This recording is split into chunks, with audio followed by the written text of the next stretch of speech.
Newcastle, Frank Augustine. We love you, Frank. It makes a great pizza. And he loves this guy also from Newcastle. How about Mangino today from Newcastle has the vice president on.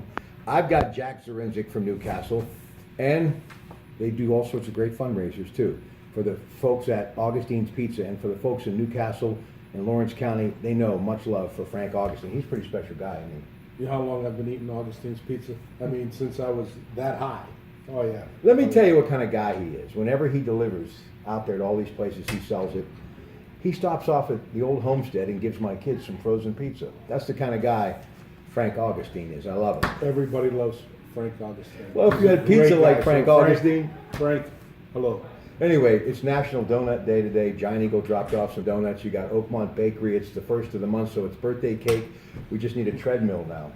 We'll be in good shape. We got to eat them first. Listen, Then you get on a treadmill. Pirates are running, but they're spinning their wheels. They're 5 games out of first place. I just talked to Chris Mack. Nobody wants this division. The mighty Chicago Cubs have fallen. The legendary team that plays at Busch Stadium, St. Louis, they can't seem to get it going. And you got Milwaukee, where you can get a good cold Miller Lite at Miller Park. You've got Milwaukee atop the division. What's up with this division?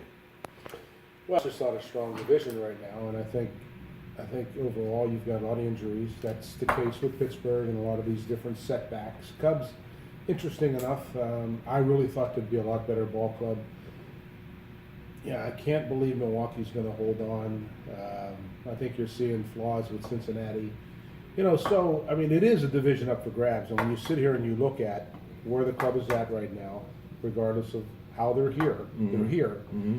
And when you're this close, starting to get into, you know, the second third of the season, you know what, you've got a shot. And then they've got pieces coming back, you know, so hopefully Tyon will be back shortly.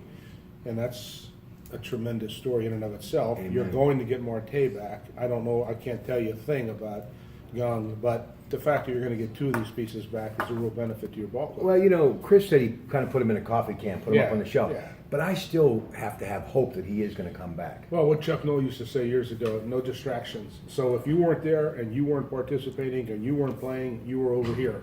And everybody else that's participating and playing is what counts.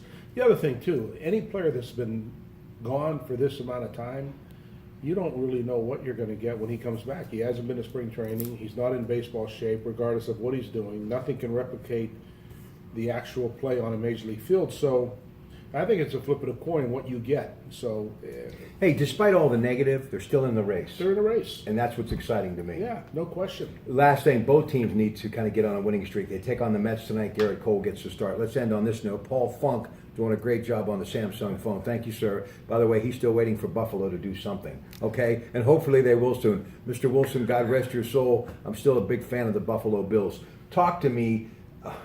These 2 teams, where are they right now? And who do you think's really got the upper hand going into this series? Mets, Pirates. It's the same thing. It's their injuries and the Pirates' setbacks and injuries.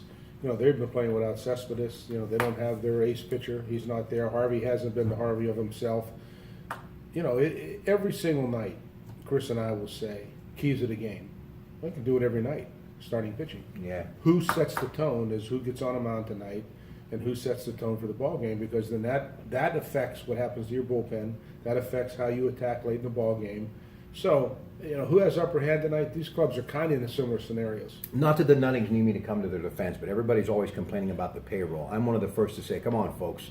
What have you not seen over the last couple of years? They have been winning baseball games. But you look at the Mets with the Brinks truck. You look at the Cubs with the Brinks truck. You look at the Cardinals with the Brinks truck. They're basically sitting at the same dinner table right now. Well, the Mets are a little bit different only because they had that Ponzi scheme a few years ago that Right. set them back immensely. So, you know, their payroll hasn't been up to par what it ought to be as a New York Met franchise in the past. But your point is well taken. You know, I think what they've done here, the fact that they've had the winning seasons that they've had, and regardless of reasons why you're where you're at right now, the division, etc., you're still in it. So that is a real positive. I love he and Chris Mack. They're a great 1-2 punch pregame all the time before the Pirate games. And as I said, when the Buccos are on the road, they're here with us. So I get to pick their brains a little bit, and that's a good thing. Folks, have a great rest of your weekend. Pirates tonight, Mets, 93.7 The Fan. Good afternoon. Thank you. Thank you, sir. Appreciate it. Excellent. Okay, Excellent. Ron.